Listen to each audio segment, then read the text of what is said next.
പുതിയ സർക്കാർ അധികാരമേറ്റ് 2 മാസം തികയും മുമ്പേ സമരവുമായി രംഗത്തെത്തിയ പ്രതിപക്ഷ സർവീസ് സംഘടനകളുടെ നിലപാടുകളെ രൂക്ഷമായി പരിഹസിച്ച് മുഖ്യമന്ത്രി വി.ഡി. സതീശൻ. സെക്രട്ടേറിയറ്റിൽ ഇത്രയും തമാശക്കാരായ സംഘടനാ നേതാക്കളുണ്ടെന്ന് ഇപ്പോൾ മാത്രമാണ് മനസ്സിലായതെന്നും അവരുടെ നോട്ടീസുകൾ കാണുമ്പോൾ ചിരിയാണ് വരുന്നതെന്നും അദ്ദേഹം ഭരണപക്ഷ സർവീസ് സംഘടനയുടെ പരിപാടിയിൽ പരിഹസിച്ചു. കഴിഞ്ഞ 10 വർഷക്കാലത്തെ സർവീസ് സംഘടനാ പ്രവർത്തനങ്ങളെയും വിവാദ സംഭവങ്ങളെയും ചൂണ്ടിക്കാണിച്ചാണ് മുഖ്യമന്ത്രിയുടെ വിമർശനം. LDF സർക്കാരിന്റെ കാലത്ത് ഇതേ സർവീസ് സംഘടനകൾ കേവലം സ്തുതിപാഠക സംഘമായി പ്രവർത്തിക്കുകയായിരുന്നുവെന്ന് അദ്ദേഹം കുറ്റപ്പെടുത്തി. മുൻ മുഖ്യമന്ത്രി പിണറായി വിജയനെ പ്രകീർത്തിച്ച് സംഘടിപ്പിച്ച വിവാദ മെഗാ തിരുവാതിരയും അതിലെ ഇന്നീ പാർട്ടി ലോകമെങ്ങും ശോഭിച്ചിടാൻ കാരണഭൂതൻ പിണറായി സഖാവ് തന്നെ എന്ന വരികളും ഓർമ്മിപ്പിച്ചായിരുന്നു പരിഹാസം.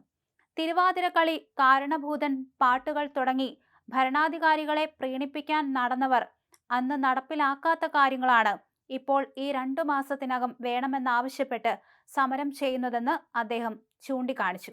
അധികാരം കിട്ടിയാൽ പഴയതൊക്കെ മറന്നുപോകുന്ന ധാരണ വേണ്ടെന്ന് മുന്നറിയിപ്പ് നൽകിയ അദ്ദേഹം, നമ്മളൊന്നും മറക്കില്ല, കാര്യങ്ങളൊക്കെ ഓർത്തു വച്ചിട്ടുണ്ട്, സ്ഥലമാറ്റമൊക്കെ ഉണ്ടാകും, അതിനായി എല്ലാവരും റെഡിയായിരുന്നോളൂ എന്ന് വ്യക്തമാക്കി. ആരെയും ഉപദ്രവിക്കാനോ പകപോക്കാനോ അല്ല ഇതെന്നും, എന്നാൽ ഭരണപരമായ കാര്യക്ഷമതയും സുതാര്യതയും ഉറപ്പുവരുത്താൻ ആവശ്യമായ സ്ഥലമാറ്റങ്ങൾ നടപ്പിലാക്കുക തന്നെ ചെയ്യുമെന്നും അദ്ദേഹം കൂട്ടിച്ചേർത്തു. വി.ഡി. സതീശന്റെ പ്രസംഗം ഇങ്ങനെയാണ്: ഞാൻ ഇന്നിറക്കിയിരിക്കുന്ന ഒരു നോട്ടീസ് കണ്ടു, ഇവിടത്തെ വേറൊരു സംഘടന. ഇത്രയും തമാശക്കാർ സെക്രട്ടേറിയറ്റിലുണ്ടെന്ന് എനിക്ക് ഇപ്പോഴാ മനസ്സിലായേ. പൊട്ടി പൊട്ടി ചിരിച്ചു പോകും നമ്മളത് വായിച്ചു കഴിഞ്ഞാൽ. ആ, എന്താ ഇവരുടെ ഒരു തൊലിക്കട്ടി എന്നാണ് ആലോചിക്കുന്നത്. ഇത് ഇങ്ങനെ പറയാൻ ഇവരൊക്കെ എവിടെയായിരുന്നു കഴിഞ്ഞ 10 കൊല്ലക്കാലം?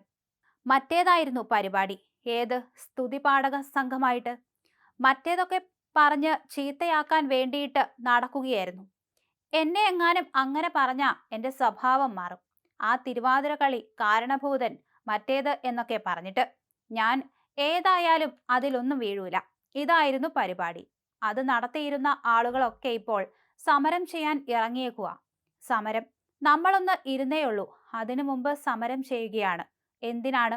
അവർ ചെയ്യാത്ത കാര്യങ്ങൾ, 10 കൊല്ലം ചെയ്യാത്ത കാര്യങ്ങൾ ഈ 2 മാസത്തിനുള്ളിൽ നമ്മൾ ചെയ്യാത്തതിന്.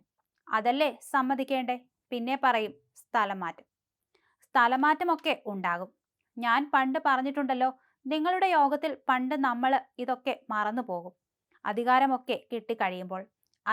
കിട്ടിക്കഴിയുമ്പോൾ മറന്നുപോകും പഴയതൊക്കെ. നമ്മളൊന്നും മറക്കൂല, ഓർത്തു വച്ചേക്ക്. ആരെയും ഉപദ്രവിക്കുകയൊന്നുമില്ല, പക്ഷേ സ്ഥലം മാറ്റമൊക്കെ ഉണ്ടാകും. റെഡിയായിട്ടിരുന്നാൽ മതി എല്ലാവരും ആവശ്യത്തിന്.